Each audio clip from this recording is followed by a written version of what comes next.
Wednesday. Welcome to the show. Time for some 4K4U. I am Tom Connors. With me is my co-host and partner in crime, Valliant Renegade. How you doing? I'm good. Back live at 5 on a Wednesday night. Good to be here. Yes, indeed. We have some things to talk about today. So we'll get into that shortly here. But been an interesting week with all the things going on. But let's say hello to a few people in the chat. We got Duck Nation here. We got KB here. We got Kenneth LaRock, Coffee Lover. We got Seika, if I'm saying that right. And then we got War Monkey, Samurai Vader here. So thank you for joining us already. Hit that like button. Share the stream out. Because Lord knows YouTube won't. Dobo Fett is here as well and says, hail. Hail to you as well. Thank you for being here. We got Flashy Vic here. You're not really late. We just started, Flashy Vic. No worries there. Yes, Hamdinger, I am here. Hello, lovely Sherry. How are you doing? Glad to see you here. So glad to see everybody here on this Wednesday afternoon. How's your week been, Valiant, with everything going on? It's been a bit crazy for you, hasn't it?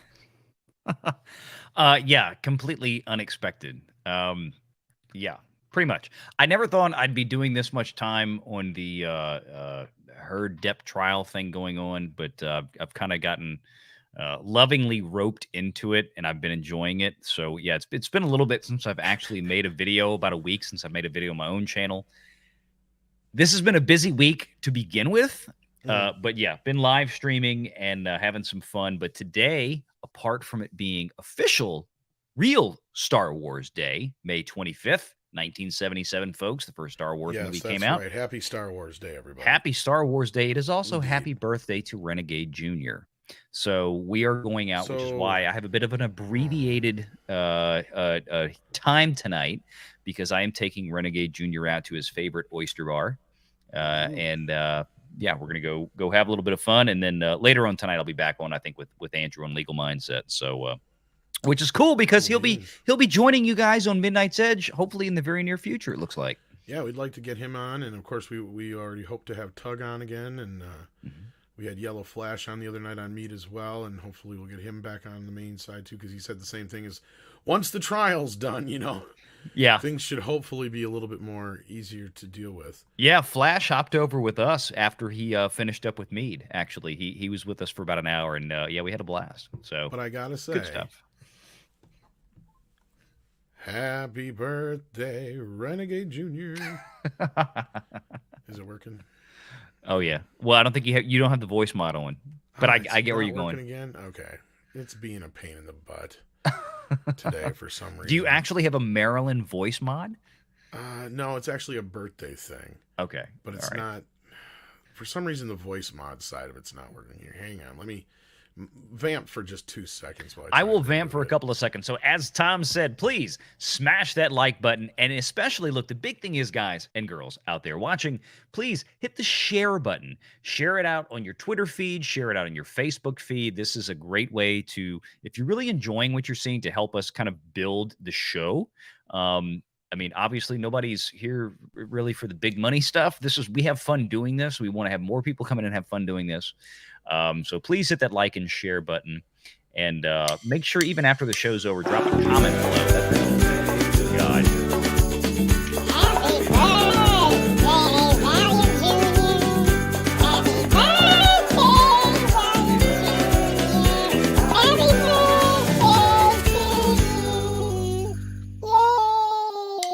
That was not what I expected. Oh God. Okay. That was not what I expected, but it was still pretty slick. All right. Well, it's either that or Bat Tom. Oh yeah, he'd probably get a kick. I think that bit's getting a little old though. Yeah, well, I'll show him later. He's in the shower right now. I told him to, go get cleaned up before we have to leave in a little bit. Because like, oh dear God. Yes, yeah. I know. I will definitely show him the replay though. Thank you very much. Popular. What in the hell? Yeah, that was Mikey's birthday present to me. Yep. Which has been the bane of all my fellow YouTubers for the last few days. I've got about a week. I guess I got to come up with a really good one for you, though. I got to think of something fun. Nobody has to do shit for me. I'm happy just to be alive. But thank you. So yeah, let's get into some 4K4U discussion. We also have some major Blu-ray news on top of it all. But let's kick it off as we do with the rumors usually. News. I mean, sorry, not new rumors. I Spit on Your Grave is coming back again to 4K, only this time in the UK. We've had this in the US, but this is a new 3-disc special edition, unfortunately.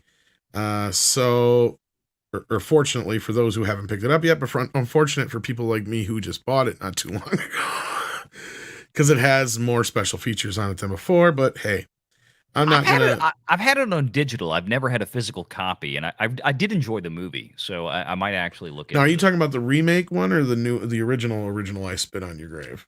Well, I've never seen the remake, but okay, I've seen the remake and I've seen the original. So this is the remake. This is the new one. This is actually the original that's coming out again. Oh, okay, all right. Well, then no, it's been a while since no. So okay, I'm interested. Yeah. Yeah, definitely. I mean, and I saw it for the first time last year when I got it recently, or this last. I can't remember if it just come out this year or this last year, but I enjoyed it. I mean, I guess I wouldn't say I enjoyed it per se, but it wasn't as revolting and bad as I thought it would be, considering it was a video nasty and all that other business that goes along with the movie. But overall, I found it to be pretty much in the same kind of a Friday the 13th meets kind of like Last House on the Left kind of thing to a point. Pretty much. I mean, so if you like those kind of movies, it's probably up your alley. But Duck Nation said not a fan of the remake. See, yeah, I've heard good and bad things about the remake. But I kind of see that because like Last House on the Left is also one of those where the remake has some pluses over the original, but then same time it's not the original. So, you know. I gotta say, I kind of enjoyed the remake. Was it like the greatest horror thing I've ever seen? No, but I thought it was fun. Let me put it that way. Even the original, my whole thing is like the reputation the film has is not nearly warranted by far. No, I've seen a lot worse. Then Edge of Tomorrow is finally coming to 4K. That's one that I know some people are excited to hear about. And Doom, the rock classic, in quotations, is coming to 4K as well. Hang on one second. Go ahead and vamp. Well, I was going to say, in addition to that, I know they have an official, a multi-release date for a very failed enterprise in the box office right now that may or may not have something to do with a certain very high publicity trial that's going on, and that would be The Secrets of Dumbledore. The Secrets of Dumbledore is going to HBO Max here in 5 days, folks, because it ran its course in the box office about 3 days after it opened in the theaters. So that was a dead film. It is going to HBO Max on the 30th, and it will be on physical media about a month after that on June 28th. For anybody who's interested, and by anybody, I mean nobody in hell. Which movie are you talking about now? Fantastic Beasts and the Secrets of Dumbledore. Oh, yeah, that thing. Yeah, exactly. Oh, that was a movie? Yeah, by the way, I'm safe. I want to report myself safe from posting a copy of The Batman on Facebook yesterday. I did not buy it. I was even semi looking for it in Best Buy because I stopped at Best Buy yesterday, being DVD Tuesday. I'm like, you know what? Let's check it out. And I checked out a different one, Best Buy I hadn't been to in a while. And they had a little bit better selection than the normal Best Buy I go to, but they didn't have any fucking steelbooks at all. I'm like, what the fuck kind of Best Buy is this? They have none. They did actually. I was surprised they had Escape from New York on 4K though. They've cleaned house when it comes to like physical media, video games. They've almost eliminated those entire sections from most of their. So yeah, I walked out of there with Jojo Rabbit because it was $13.99 and I hadn't seen it yet. I'm like, fuck it. You can order it from Best Buy, but it has to be like an online. Yeah, that's you're better off just ordering shit now. Yeah, they're not. The real estate space that they've spent on that is far too expensive for the walk-in and buy traffic. They know everybody's buying these online for delivery now. The only things they're dedicating all their retail space to like big physical items and electronics. That's it. Yeah, and I know they do Duck Nation, but this was like this was fairly early in the day. So they had only been open for like 2 hours. They didn't even have a steelbook section like I've seen in other Best Buys. So like I was this one was a little bit better than the one I normally go to. But let me put it to you this way: the one that I normally go to, they literally have whatchamacallit kiosk thingy or whatever out front when you first walk in, like a 4-sided deal. And then they have one 4-sided thing over where they normally would have the Blu-rays and DVDs. And they have one short section that's like half sectioned off for something else. I can't remember what. Like, I think it's record players and other bullshit. that actually has the rest of the movies on it. Now, the one I went to yesterday actually has 2 full sections of movies. So they have a 2-sided, full-sided lane, but it's only like, a half lane, not like through the whole store. And they have a 4-sided one there. They had a couple of standees for the Batman and a few other things. They had a DC standee. They had a couple of end caps. But compared to some of the other ones, no, like the one I usually go to in La Crosse is so much better because they actually still had like 2-3 sections of Blu-rays left. But that's an area where I can see they sell better, right? Now, I can see why in the other 2 I went to, which happened to be in Madison, so for those who are curious, they're not as good. But I would expect not only would they at least have had some of the new release steelbooks out there, like the Batman and shit like that, they didn't. They didn't even have a fucking steelbook section like most Best Buys do have. Because they do that's kind of their thing. I even went to Target and was kind of disappointed by their selection, though it was a little bit better. Beyond that, I was just kind of like, yeah. Is it a kiosk? Is that what it is? What do you call that? The 4-sided thing? I can't remember. I've always thought, like a DVD kiosk. It's a small. Is that kiosk. What it is? Okay, I just want to make sure I'm using the like proper term. I mean, a spinny stand. Yeah. Yeah. I mean, people say, okay, you can have. I've heard things like that referred to as kiosks. I've also heard things like the little, 6x6 little shopping thing in the middle of a mall. Oh, where they sell cell phones or accessories. Okay, that's where that's what I was. Okay, yeah, that's why I'm trying not to just. I'm trying to think of what it'd be called because it's not a standard shelf. It's those 4-sided shelves where it's just in the middle. Yeah, like an island. It's a display case. Yeah, I've always heard them referred also as kiosks. Okay, that's why I kind of referred to it as that. It's a small, self-standing sales stand. Whether it's just a bunch of Blu-rays or it's a person behind, like I said, a 6-foot by 6-foot counter. Yeah, it's a kiosk. Yeah. And then there is a bit of news we're going to get back to. One of which is Edge of Tomorrow, Tropic Thunder. Sorry. Amen. Great movie. We're going to get back to that and more Paramount news in a moment. But here's between Tropic Thunder, which is actually going to be released by Kino Lorber, and as you saw from the thumbnail. It's a big deal. But Paramount on their own, before this Kino Lorber deal takes over, is releasing 4 Blu-rays. These are just standard Blu-rays, guys, but they are semi-big Paramount titles. And I'm ringing out for a reason, because when we get to the Kino Lorber news, you'll understand why. Coneheads, What Women Want, Gilbert Grape, and Back to the Beach. And Back to the Beach will actually be one of their flashy Paramount Select titles, or whatever the hell they're called. So that one might actually even have a 4K master for some reason. Why that got it over Gilbert Grape is beyond me. Like of the 4 that I just mentioned, doesn't that one stand out above to you to the rest? Like, because Leo got nominated for that fucker. Yeah, what can we get the licensing rights for this week? These 4. All right, we'll take them. Well, this is Paramount releasing these. They don't even have to do anything. They're just releasing them. But the weird thing is, my point was Back to the Beach gets that fucker flopped. I remember when that movie came out, it was a flop. Remember the South Park episode that came out after the 2008 financial crisis started? Yeah. And it's like, how do we figure out who to bail out? And they cut the head off a chicken and they had it running around on the grid, and it just whatever it landed on, it was like, oh, bail out. I think that's how they do it with Paramount. I get the cult following that Back to the Beach has, but of those 4 titles, the biggest box office grosser was What Women Want, obviously, with Mel Gibson. Yeah. That was a great movie. Coneheads is probably the one that I would imagine would sell well just because Coneheads, right? I know the movie didn't do that great in theaters, but everybody's seen it. Everybody knows who the fucking Coneheads are. Gilbert Grape had the most, to go along with it. Plus, Johnny Depp's in the motherfucker right now. Yeah, exactly. That more, I don't know. I just think you get that one more prestige over Back to the Beach, I guess. I don't know. You're not wrong.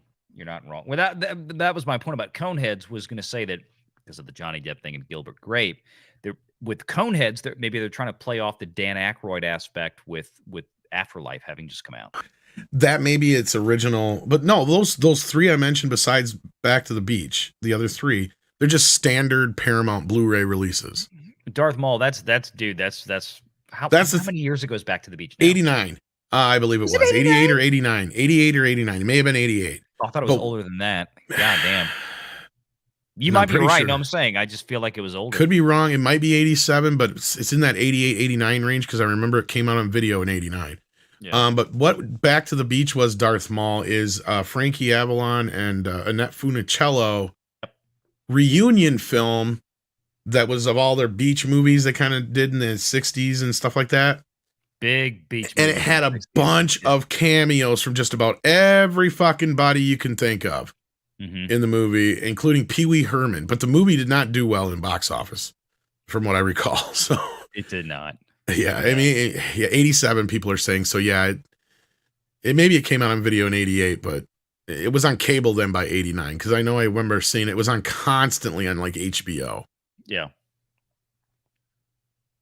It was a great cannon fodder piece. Yeah, you know, I mean, it wasn't in like terms of just running it on TV to fill space, and it was, you know, people might Gilligan not have and wanted- Skipper in it. Yep. Yes. Cleaver and Wally and yeah, it had just a Yep. shit ton of 50s and 60s style cameos. Yeah, if you were that was the idea, was that if you were watching Nick at Night reruns in the 80s, everybody on Nick at Night reruns showed up in that movie, more or less. It was kind of Nick at Night. Right? It was like Nick at Night the movie. Yeah. The only Nick at Night character they were missing was Mr. Ed.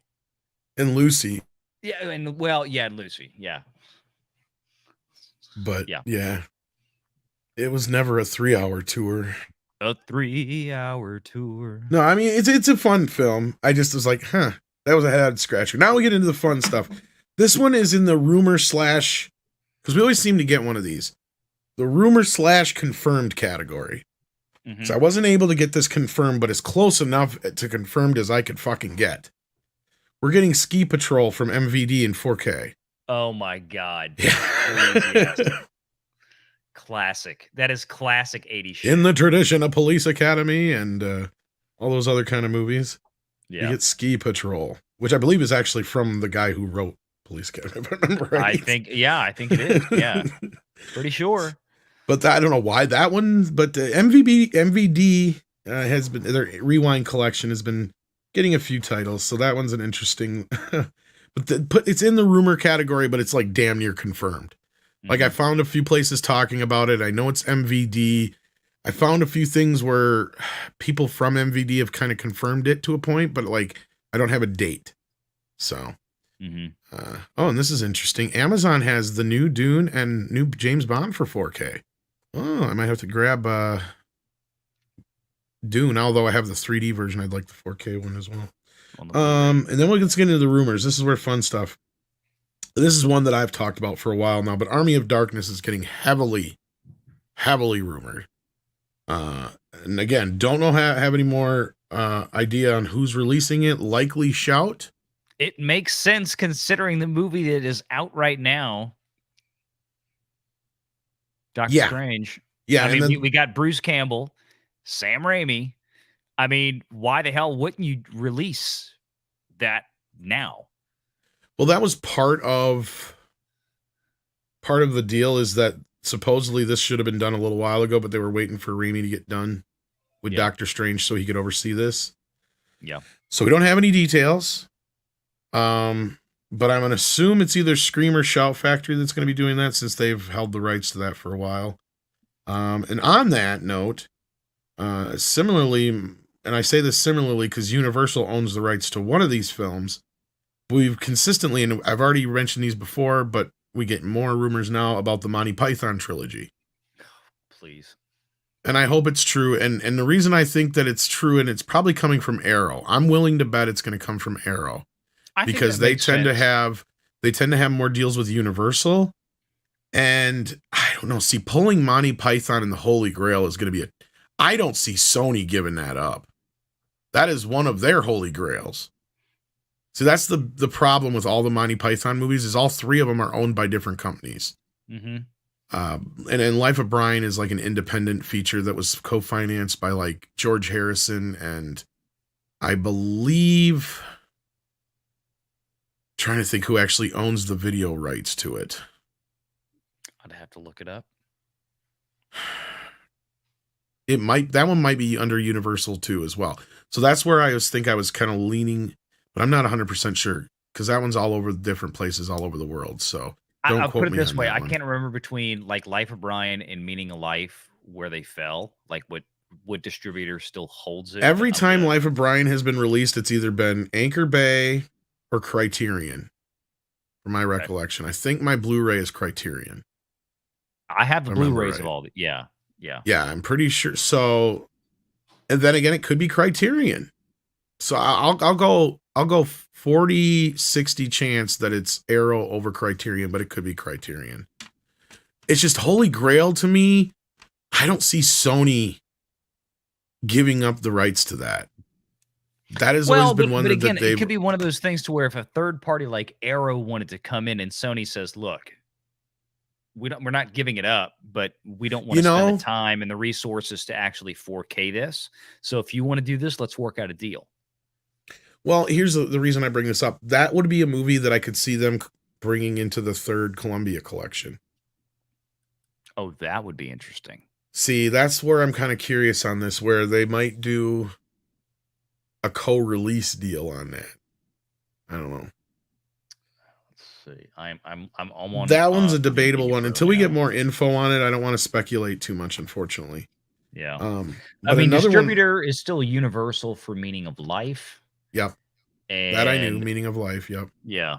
So let's look at Life. And Life of Brian, I'm not sure, because it's Handmade Films who owns it. And yeah, Arrow has released a lot of theirs, and that's why I'm kind of distributor is still listed as Orion. Oh, so that's MGM. Yeah, that's Amazon. That'll be interesting. So maybe if this deal was made before that, it's hard to say. Now, there's one more rumor that I have here that I don't know if anybody's really reported on too much anywhere. But I guess I'm hearing rumblings that Day of the Dead might be coming to 4K as well. I don't know if that would be Arrow or Shout on that one too, because both of those companies, including Anchor Bay, have all released versions of Day of the Dead.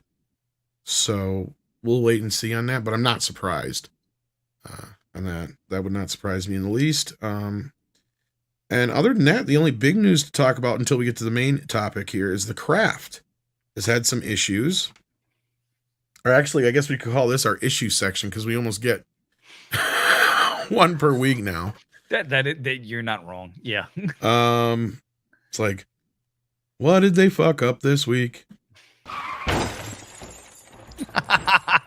This week they fucked up The Craft, evidently. The Witch movie. I guess there's some shots in it that appear to be less quality than the old DVD and Blu-ray release. Oh my God. Like they dipped down in quality for some reason. Now, there has been no statement on Shout's behalf yet, who released the discs.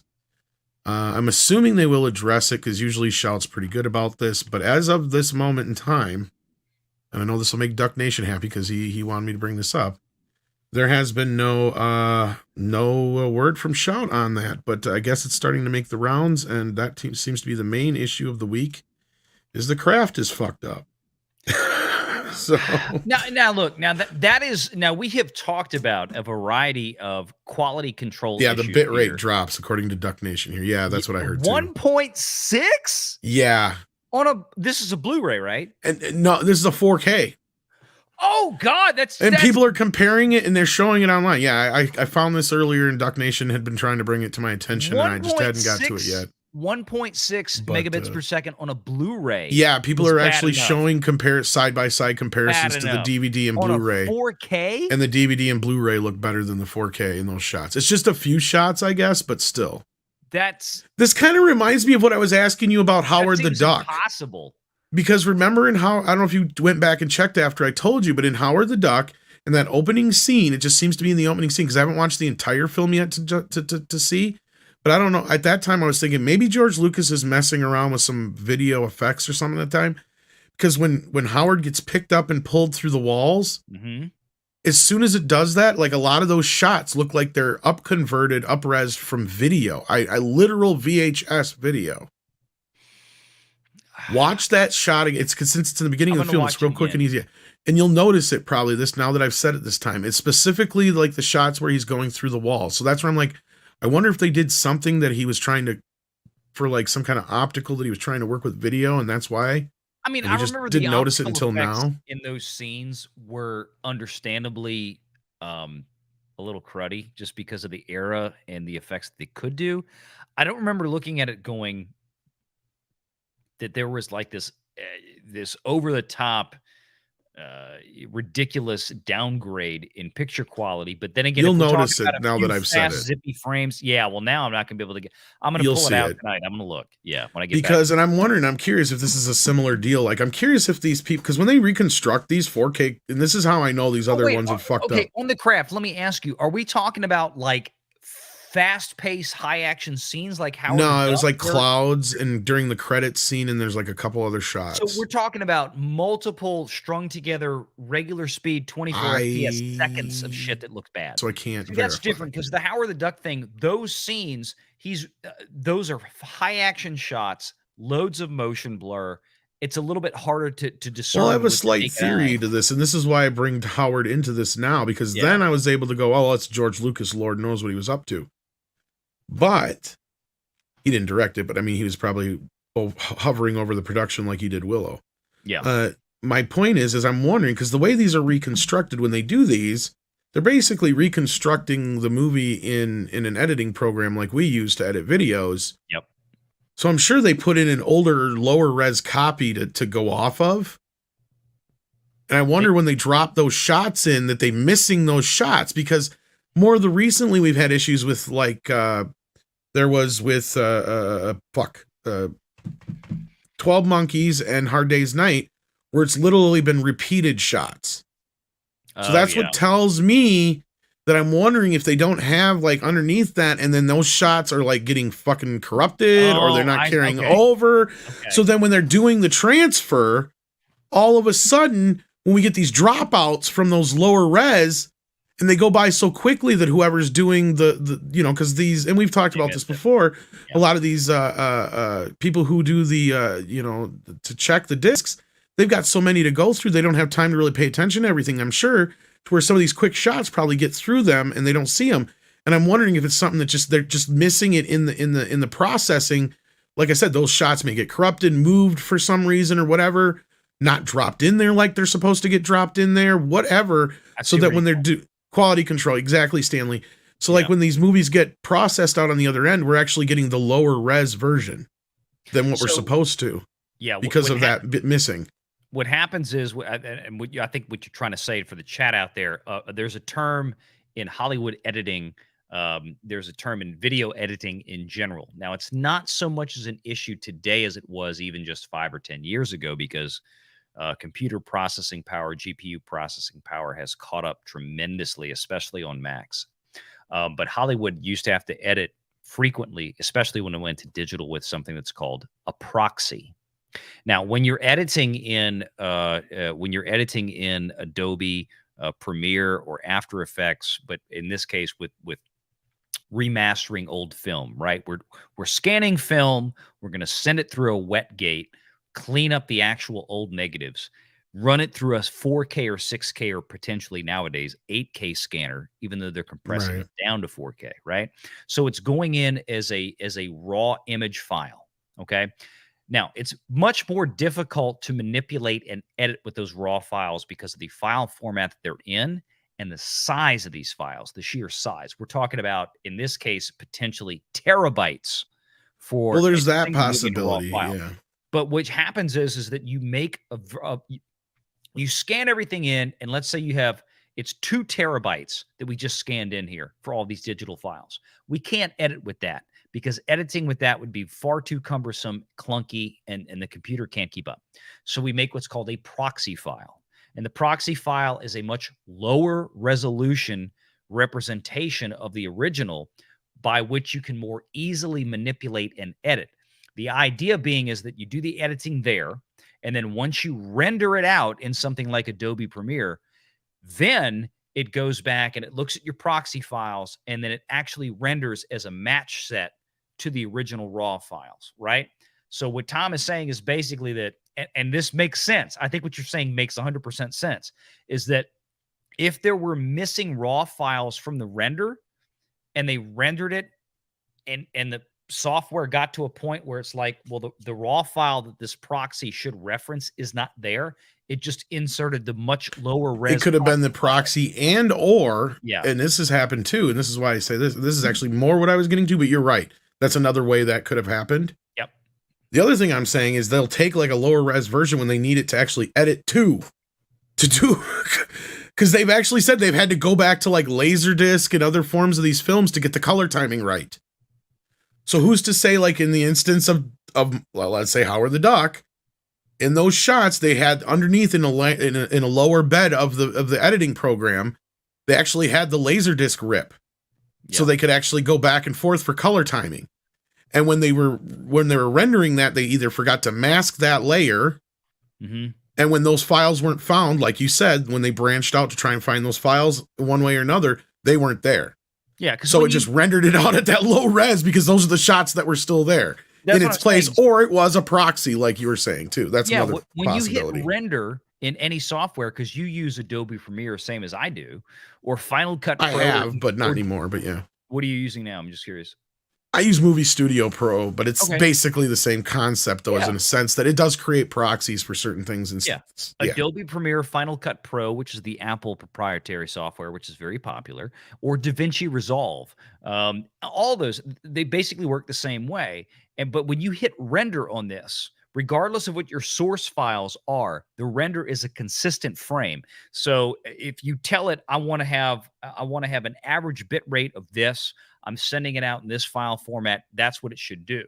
The fact that if you're watching a Blu-ray and it suddenly goes from 20 megabits or something and you still have action on the screen, it drops to 1.6, or especially on a 4K, where the average bit rate on a 4K should be 30 to 40 kind of as a minimum, that's bizarre. So that there is definitely something wrong in the rendering process. No question. I mean, there is something that was totally screwed up there. I just that is crazy. That is way too low for 4K. That is way too low for Blu-ray. Yeah. That's way too low for. That's HD. What I'm saying is they might have had like a sub-level version of it underneath, or like you said, in the incidents with the craft, I'm more willing to think it's more of a proxy situation, that's like you said. Like, yeah. Now, because that's where the bit rate comes into play. Yep. Now the Howard the Duck one, I'm starting to wonder if it's not, like I said, where they were using like the Laserdisc to do the color timing and they didn't get those shots and they're like. But I would have to look at the bit rate, because the bit rate should still be kind of up there. I mean, it shouldn't be that dramatically. It shouldn't be like 2% of normal. I mean, it shouldn't. I can't believe I'm the only person who noticed this on Howard the Duck, though, because one of the scenes that it is the naked chick shot. In the beginning, the naked duck, I'm a lucky girl. God, now I want to go. I'm going to watch it. I'm going to watch it later. It's during that bit. So it's like the 4K Steelbook is in there. So otherwise the movie looks amazing. But like that stuck out to me like a sore thumb when I was like that was a beautiful scanning through it. Yeah. Yeah. So, but that's the one. It seems like every week we have an issue. But now let's get into the main topic of the day. As we brought up, Tropic Thunder is coming to 4K. Well, the reason this is coming to 4K is because Paramount just made an huge fucking deal with Kino Lorber. And for those who may not be aware of who Kino Lorber are, they are a boutique title, which we talk about often. And they're one of my favorites, and they've been really just killing it. I mean, killing it. And they do seem to give a shit more about the product than they do anything else, because they've actually lost some money. I recently heard they didn't really make much money on their Silence of the Lambs 4K release and a few others, surprisingly, but they still get behind it. In fact, they got behind it in a big way. They made an announcement, but I actually have some details about said announcement. And in said announcement, they're doing like 65 titles from Paramount. And here's the breakdown of that. Now, this originally was posted by Barn Door in a I don't know if it was, I don't think it was Reddit, but it was another thread talking about, I think it was Blu-ray.com actually. So this individual named Patrick23 was nice enough to compile all this info for us. So I'm going to bring it up on screen here. So this is a breakdown of what to expect from the Kino Lorber deal. We're going to get 65 titles as originally announced. 43 of those titles will be new to Blu-ray for the first time in the US.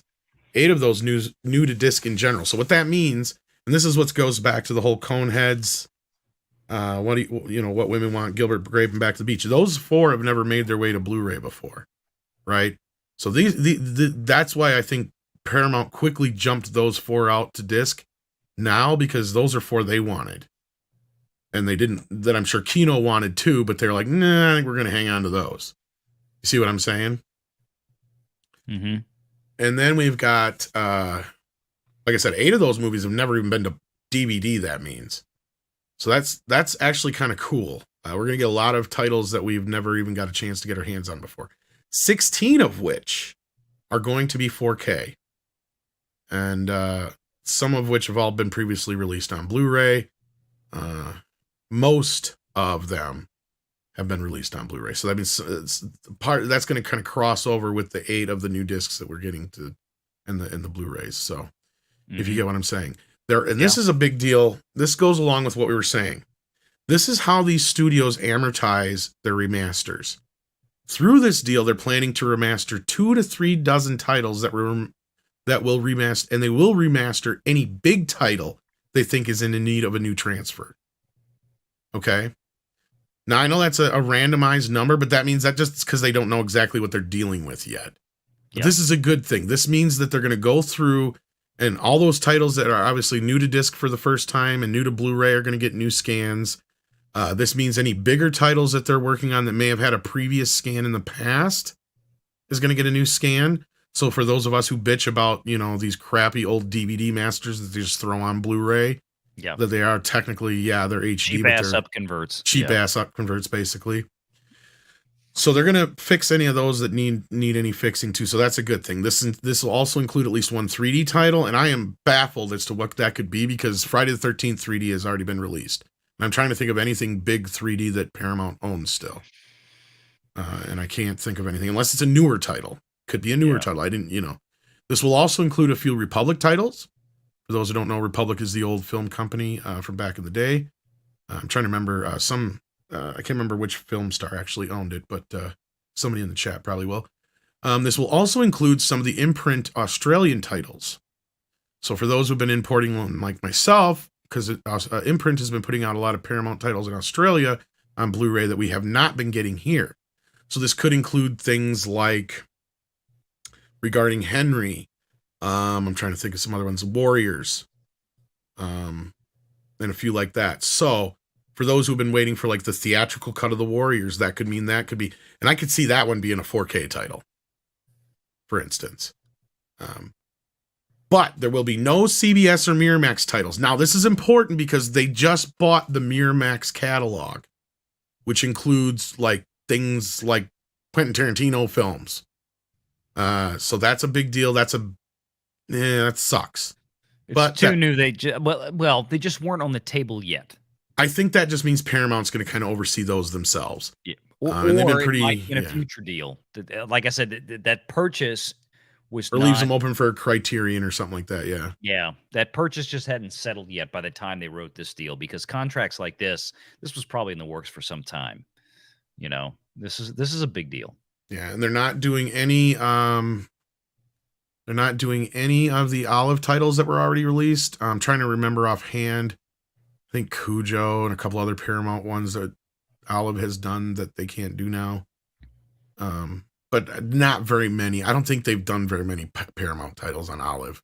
Olive is a real shit company. I'm sorry. I was about to say, I can't even think of one thing they've done. I have a few of their titles and I end up rebuying a lot of them, or I go back to a previous one that was better, because they get really shit scans and everything.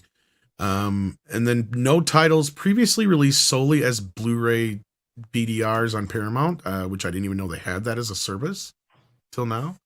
Reading about this. No serials, no Elvis. Films seemingly ruled out for various reasons. Barcelino, Gun, Little Darlings, and Looking for Mr. Goodbar. So there you go. That is basically the gist of the Paramount Kino Lorber deal. Let's get your reaction to this, Valliant. I'm curious to see what they wind up with, the actual titles, because like you said, Kino Lorber tends to do a pretty good job with these things. So I'm hoping that they've got some real winners here from the catalog from Paramount. I'm hoping they've got. God, I'd have to go through the list because I mean this is kind of a hodgepodge smorgasbord of criteria here to narrow down. And there's probably somebody out there if we combed Well, the one thing annals this of doesn't Reddit say figures is out what it doesn't say the DreamWorks titles, because Paramount owns a lot of those. That's true. Hence Tropic Thunder, which is their Yeah. first big major announcement release that has to do with this deal. And for those who are curious, I do have an update on that. If you didn't see on Twitter or Facebook or wherever it was announced, they are doing both versions. So yes, it will be both the theatrical and unrated version, because some people were curious because the theatrical cut has been available in 4K on streaming for some time. Mhm. So Yeah. so there's that. So I think this is going to be a big deal for also some DreamWorks titles. But somebody brought up one of the Mission Impossible movies that hasn't been released in 3D yet. Do you think that could be possibly one of the titles, or do you think I think like the Mission Impossible movies might be off limits? I was just looking that up because that's part of the whole. That seems like that would when they said includes a few Republic titles. That kind of goes into. Although I think it's New Republic is what they call it now, but I think it could. But I've already got Mission Impossible on 4K, so I don't know if they're going to redo some of that stuff or if it's going to be some forward-looking stuff to where I can't imagine they'll be doing the new MI7 movie. I just it's a little it's just too ambiguous at this point for me to really figure out what the hell is going on here. But it's exciting because it's not like it's 2 or 3 discs. We're talking about 65 titles. That's a lot of classic library films. So I honestly I cannot wait to see what KL got their hands on. Yeah, and clearly Little Darlings and Looking for Mr. Goodbar are mostly probably because of the music. Gun, I can't remember the reason why. Somebody had told me why, but or I'd seen something about it. But Little Darlings, actually, I heard mentioned somewhere else. So that might actually be getting a release through another company, because that's like, you were pointing out, like, here's the thing: if they exclude like CBS, well, clearly because CBS has their CBS. But Miramax, I don't know if it's so much because of the titles that they didn't have the deal in place when they made this deal. I think they were keeping them for themselves because in this way they can also license them out to other places.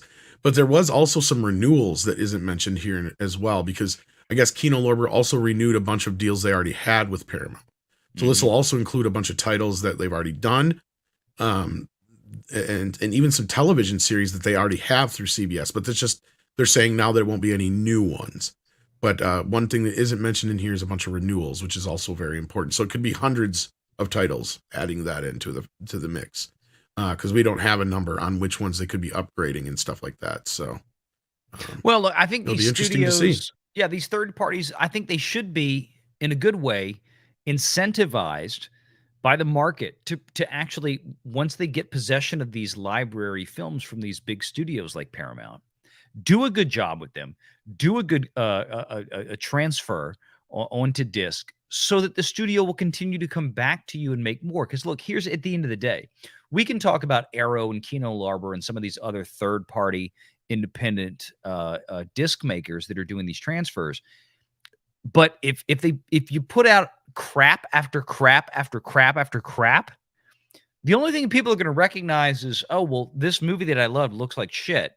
Warner Brothers did this. Paramount did this. They don't really pay attention to the fact that if it was Arrow or KL or some other independent studio that actually pressed them onto disc and did the transfer, right? So the studio and the independents both should have some inherent incentive to get these things right and not just pump out cannon fodder that looks like trash, especially now that we're into the 4K realm, and especially now that we're into the realm of digital streaming.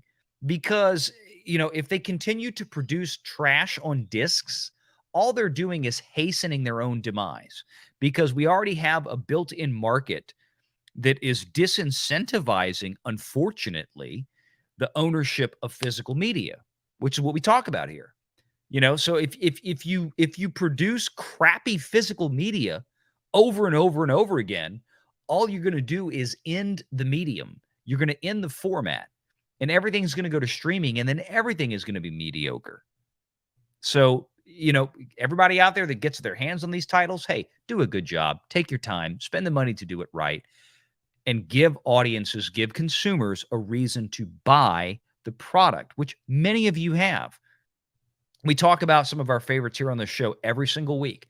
There's lots of great ones out there. There's tons of good reasons to own high quality, especially now in 4K, physical media, because the streaming versions of it, the digital online versions of it, especially if you have even a halfway decent a television set nowadays, an OLED set, just a basic OLED set from LG or somebody, it looks so much better than what you're going to pull down on Roku or Apple or Amazon or fill in the blanks. Doesn't matter. Nothing to denigrate any of these fine companies, but there is a physical, or there's an inherent limitation to streaming because of compression and bit rates that they simply cannot achieve what a physical disc can achieve at much higher quality. But they have to make them right. I know you got limited time and you're going to have to take off on us soon, but I forgot about mentioning this one in the announcements, but we actually had some police story, info drop on it just as we started, actually, here it looks like. Yep. We're getting Police Story Trilogy from Eureka, and we'll include Police Story 2, and Police Story 3 Super Cop, all in 4K. Yep. Although the first one looks like it has been previously restored in 4K. These will be new restorations. I'm buying them anyway because I freaking love Police Story. I love. And you'll Jackie also get Chan. a new 4K restoration of the original Hong Kong theatrical cut of the film. It says here too. Cannot wait. And a police story of 3. As an interesting note to a film that a lot of folks out there I think enjoyed, Sonic the Hedgehog 2. I think that is officially slated for, I want to say it's like August. I think the disc is dropping. Wow, they just put it on Paramount already, and it's. I was about to say shit. It's already on Paramount Plus for free. Like, it's not a PVOD on Paramount Plus. If you have a subscription to Paramount Plus, it's there because Renegade Jr. and I just watched it last night, and we're going to be watching it again Friday. We're having a bunch of friends over to the big theater screen that we have at the music school, and we're going to be doing that Friday night. So, you can pre-order that as well. And it actually looks, I was pleasantly surprised. I've been impressed with Paramount Plus. The offer looks great. Sonic 2 looked great with the streaming. I'm talking about the actual visual quality. I wasn't happy through my Amazon because Star Trek was in 4K, but it wasn't in HDR, and it was only 5.1. Yeah, I did. Oh, I did watch Star Trek Motion Picture Director's Cut finally on Paramount Plus. Yeah, well, it's gorgeous. I cannot wait for that on disc. What did you watch it through? Because I get it through Amazon, and like I said, it's 4K and it's Dolby. No, I'm watching it like I have an Apple TV. Okay. With the Paramount Plus app, so I'm direct to Paramount Plus through my Apple TV with their app, watching it on my LG C9. So the OLED set that I have, the one right behind me here, and that's what I watched, the director's cut of Star Trek Motion Picture, and I'm gonna tell you what, I was never a huge fan of the first Star Trek. I loved the 2, 3, 4 storyline, and those were the ones that I was really first exposed to.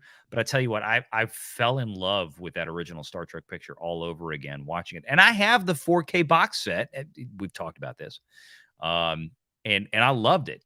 But I loved the director's cut. I really did enjoy it on Paramount Plus. Yeah, I can't wait till that hits Blu-ray. Oh, September. Yeah, my birthday month. I can't wait.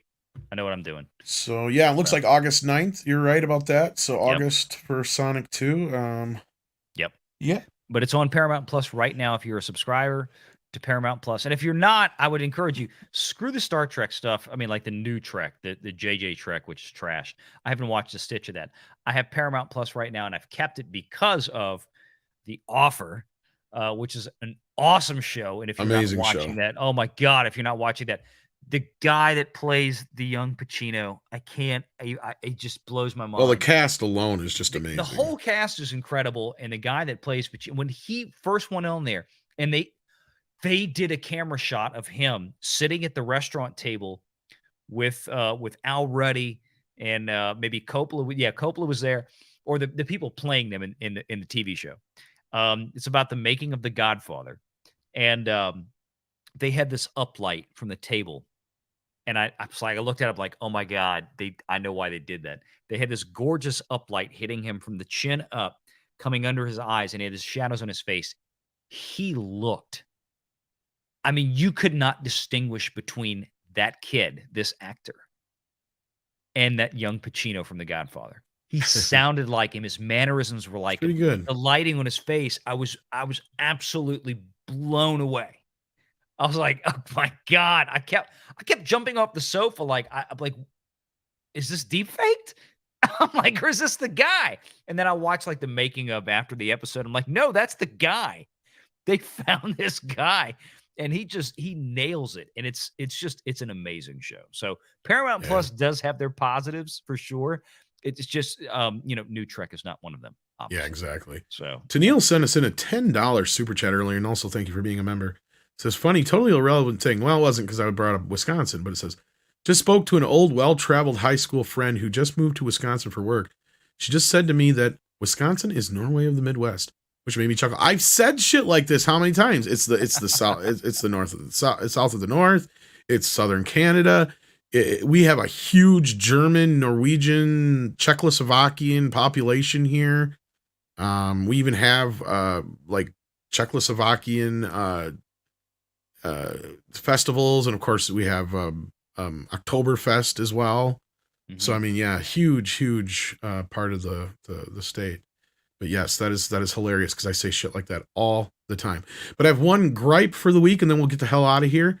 I got RoboCop the series on Blu-ray. I wish it was thumbs up. Oh shit. The show was shot on video. Okay. And they cropped it. Oh no. So instead of just giving us a 4:3 and or option to watch it in 16:9, we get only a video cropped 16:9 picture, which, being that it's shot on video, the zooming in makes it look even worse. It's a pan and scan. Yeah, no. Yeah. Oh god. And it looks fucking horrible. I even tweeted at the company that released it, and I said, what the serious fuck? Wow. Because yes, it is a bit better quality than what DVD would be, because it's obviously shot on higher end video for the time. You got to wonder if companies like that don't do focus groups before they put that out there, and it's like, I don't want to. What are these black bars on the side of my TV? No, get rid of that. And then that's why they do it. It's like, because they're aiming for the normies and the highest possible sales, and not the purists. But again, people who are buying a series like that, RoboCop series, you imagine, are probably far more on the purists' side than it is the fill my television set and cut out 35% of the frame that was shot that I saw on TV 20 years ago. And it'd be different if the show was actually shot on film. Yeah. Because usually if it's shot on film, they have a little safety on the sides. They can fudge it a little bit to where, yeah, you might lose a little bit on the top and the bottom, but you'll actually gain a little bit on the sides and you'll be fine. Yeah, no, and they actually gave people the option with like Battlestar Galactica to watch a full screen version of it, or give me the original or the aspect 4:3 ratio. Whatever, yeah. That's all I want. I don't care what it was. Give me the original aspect ratio that it was originally mastered in, originally presented in, because that's what the director and the cinematographer had to frame for. That's what they intended. Anytime you reduce or expand from that, in my opinion, you fucking it up. So anyway. Yeah, and I doubt that they had an option over what scans they got. I'll give this company that much, but it's not the point. Yeah. Like, at some point to get to these versions, they had to have scanned the original tapes in at 4:3 and then reprocessed and zoomed in. Yeah. It's the equivalent of pan and scan, kids. Only they're not even panning up and down. It's a straight like center scan to where they can make sure they get the titles on the screen at the same time. So a lot of times you're missing tops of the heads. Oh man. And it feels cramped as fuck. And I wouldn't care if they gave me an option, right? Like a lot of these even have options. And in this case, no, we don't get that option. It's bullshit. Oh well. I've got to get running, folks, because yes, you do. So we're gonna wrap this up. So. But yes, hopefully we see you kids here next week. We'll have a lot more to talk about then, I am hoping. And Take care of yourselves and each other. And thank you again, Valiant, for your help today. And always check out Valiant's channel, of course. He's been kicking ass lately and taking names. Take care of yourselves, guys. We'll see you on the next one. Take care.